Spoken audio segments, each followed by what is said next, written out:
My sister kindly offered us the opportunity to live at her place without having to worry about rent or utilities. "We're counting on you, Jessica, to handle this," she said. "I'm employed in the finance sector and my husband, let's call him Michael, repairs cars.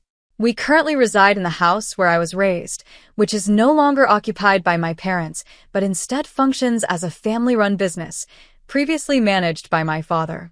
My sister, who was groomed to succeed my dad, pursued economics in college. She further honed her skills by studying business management at Oxford University abroad. After returning to the USA, she collaborated with our father for some time. Eventually, when our parents decided to retire to Snowmass Village for a tranquil life amidst nature, my sister took the reins of the family business. Subsequently, the family home was passed down to me. My husband and I moved in, appreciating its excellent location, a mere 8-minute walk from the train station and conveniently close to public transport, making access to shops, hospitals, and schools effortless. It's reassuring to know that everything we need is within reach as our children grow up and start their own lives.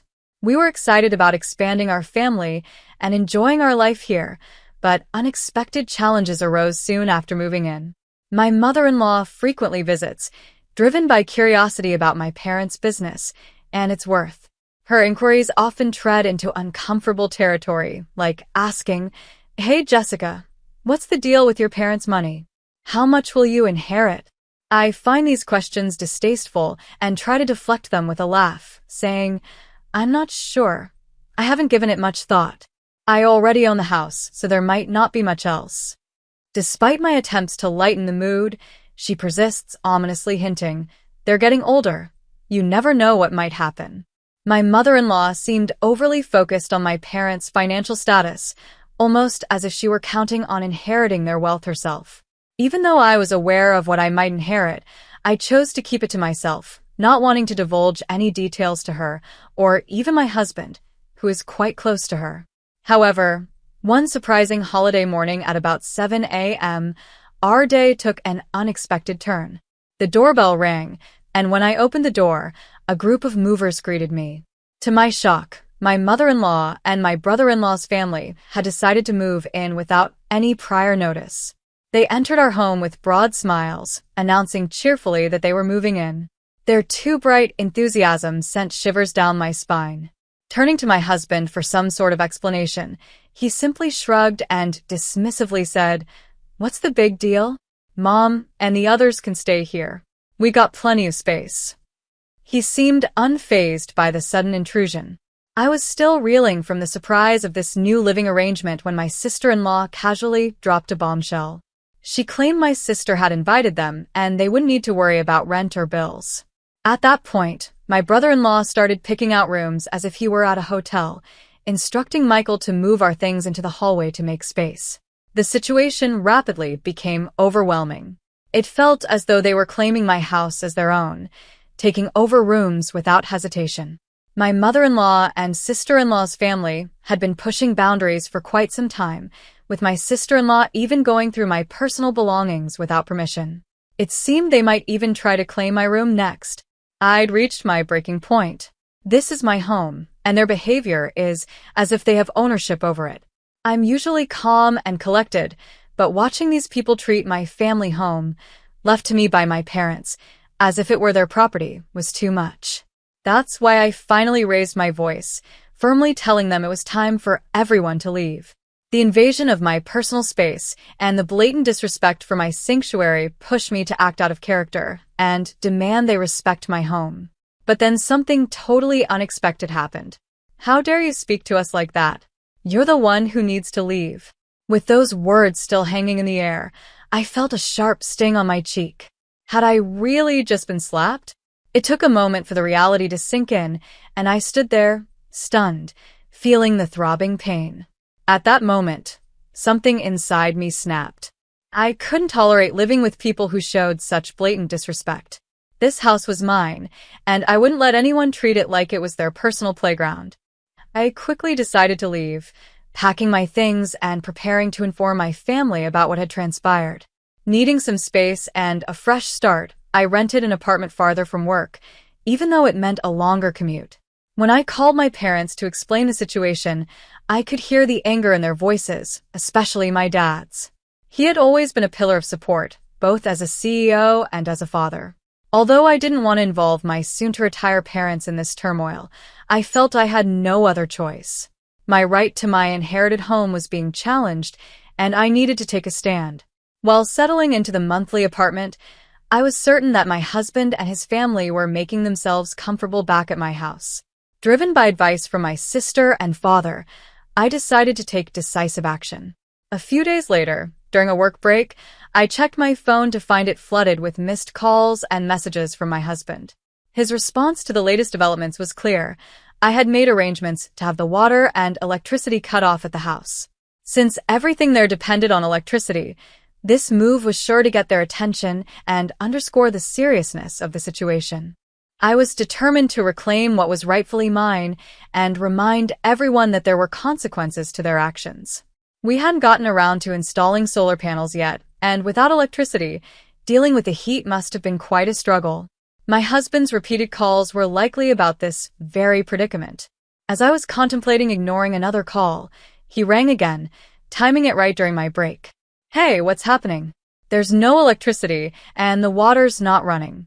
Did you turn off the utilities?" His voice was tinged with panic. Given that the house was in my name, and I was no longer residing there, I felt it made sense to cut off the utilities. Why should I foot the bill for a house I wasn't living in? So, yes, I had them shut off, but my husband was furious, demanding that I restore the services immediately. However, just because he wanted the utilities back didn't mean I would comply. If they wanted utilities, they should manage that with their finances, especially since they often reminded me that it was my house, implying that I should bear the costs. Their words didn't match their actions, and I felt no obligation to renew the contracts or pay for their comfort. Firm in my decision, I ended the call as my break wrapped up. Soon after, my mother-in-law, sister-in-law, and brother-in-law each called me separately, all voicing their complaints about the lack of electricity and water. They lamented over how unbearably hot and uncomfortable their rooms were and how inconvenient life was without running water. Their grievances only reinforced my resolve not to cave to their demands, maintaining my stance that if they were unhappy, they were welcome to leave the house. But those were their problems, not mine.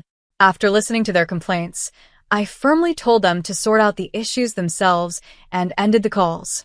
I thought they were just being greedy and expected they would give up and leave soon. However, even after a week, there were no signs of them moving out. Realizing they might stay indefinitely, I decided to escalate the situation. I sought advice from my sister's company lawyer and requested that he draft a note for my husband and the others. The notice accused them of trespassing. They had entered my property without permission, effectively forcing me out, and now occupied it as if it were their own. I warned all four of them that I was considering legal action. The notion of receiving a lawyer's letter took Michael aback, clearly unprepared for such a firm response from me. He approached me, hoping to negotiate a compromise. I understood that their reputation was important to them and that the threat of a lawsuit would be daunting. They wanted to avoid legal issues, but also didn't want to abandon their comfortable setup, likely hoping to persuade me to let them stay. I could see right through Michael's intentions, but despite this, I refused to entertain their pleas. My refusal pushed Michael to the edge. In the heat of a workday, he lost his temper and shouted at me over the phone, demanding that I retract the lawyer's notice and back down. His outburst, however, did not sway me. In fact, it only served to irritate me further. I thought to myself, who do you think you are, taking over someone else's house? No matter how loudly he protested, my mind was made up. If they insisted on squatting there, I was ready to take legal action. Think carefully before you act, I warned him. But despite his continued yelling, I paid him no attention and hung up the phone. Engaging further seemed like a waste of time. After discussing the possibility of divorce with my lawyer, I returned home to find missed calls from my mother-in-law and sister-in-law. I suspected they wanted to talk about settling the dispute, but I was done with confrontations and decided to block their numbers to stop the calls. This act of drawing clear boundaries seemed to underscore the seriousness of the situation for Michael's family. Unable to face the looming legal actions, they eventually packed up and left the house. With the involvement of the lawyer, my divorce proceedings moved forward smoothly. I hired a cleaning service to rejuvenate the house, and once they were done, I was finally able to enjoy the comfort of being back in my freshly tidied home. Living apart from Michael's family in a rented apartment was manageable, but nothing compared to the serenity of being in my own space. Even though the house showed signs of wear, I was planning renovations soon. My dad recommended a reliable contractor for the job.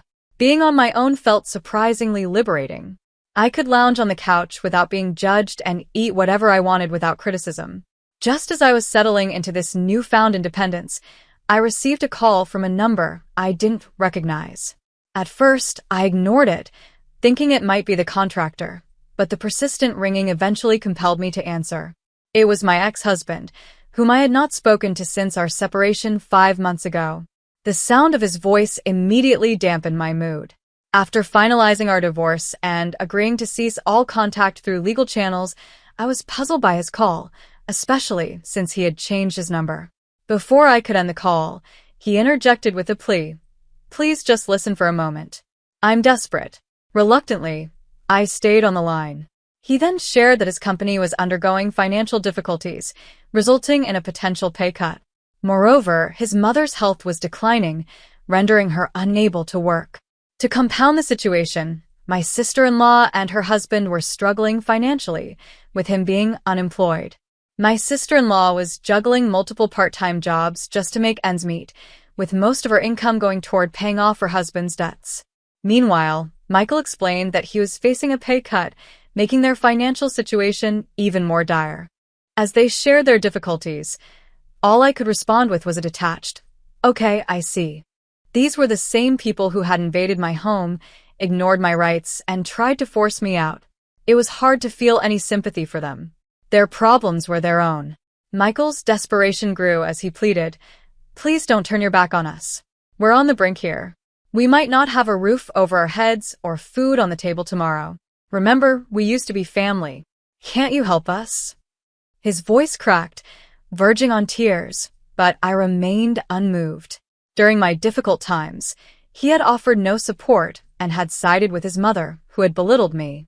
Just like her, my sister-in-law and brother-in-law had looked down on me, mocking my appearance and traditional values, and dismissing me as old-fashioned. Their insults had cut deep, and they showed no remorse. Furthermore, my mother-in-law had worsened matters by pressuring me to conceive, subjecting me to strange remedies, scheduling unnecessary doctor's visits, and spreading rumors about my supposed infertility. Reflecting on my marriage, I saw no redeeming qualities. Michael, once caring, had become a puppet under his mother's control after we married. There was an incident where my mother-in-law barged into our home while I was out for an appointment. She expressed disappointment to Michael, saying, "I wanted to see Jessica, but she wasn't here. I want us to be friends, but I'm saddened." Upon hearing his mother's distress, Michael lashed out at me without considering my side of the story, influenced by her claims of wanting to get along. This history made it clear that engaging further would only draw me back into their chaos, something I had worked hard to escape. My mother-in-law's criticism was relentless. "Has my son lost weight because your cooking is so terrible?" she would say loudly enough for anyone nearby to hear, whether we were at home or out in public. Together with my sister-in-law and brother-in-law, they formed a united front against me, eliminating any chance for a peaceful relationship. I realized I could no longer tolerate their behavior. "No matter what you say, my decision is final. I can't help you," I declared firmly during the call. "I'm ending this call now, and I don't want to hear from you again." With that, I hung up and immediately blocked the new number. Knowing Michael, he might try to change his number to contact me again, so I made plans to change my own number over the weekend. However, before I could make the change, they blatantly violated the lawyer's agreement. At 10 p.m., they showed up at my door, demanding entry and assistance. "Open the door. We're family. You should take care of us," they shouted, banging loudly and causing a disturbance late at night. "What's going on at this hour? Please go home. You're disturbing the neighbors," I pleaded through the intercom, but they ignored it, continuing to create a ruckus. Feeling overwhelmed by their unruly behavior, I was contemplating calling the police when suddenly, sirens blared from outside. It appeared a neighbor had already alerted the authorities. Startled by the approaching police, Michael's family assumed I had made the call and tried to flee, but they were quickly encircled by onlookers, leaving them with no escape route. Soon, the officers arrived and escorted them to the police station. I provided a detailed account of the incident when questioned by the police. Word of the disturbance spread quickly through the neighborhood, reaching a colleague of Michael's who was among the spectators. By the next day, the whole office was abuzz with the story. Already dealing with the repercussions of a pay cut, Michael's troubles multiplied when his company learned of his involvement in the police incident. He lost his job and couldn't afford his rent, leading to strained relations with his sister's family and the collapse of their shared living arrangement. Now, Michael and his mother were compelled to relocate to public housing, where both of them took on several part-time jobs to make ends meet. In a desperate effort to add to their income, his mother also entered the part-time workforce. As the dust settled and the legal battles came to an end, I found myself standing in the middle of my newly renovated home. The house, once a battleground of tension and invasion, now felt like a sanctuary.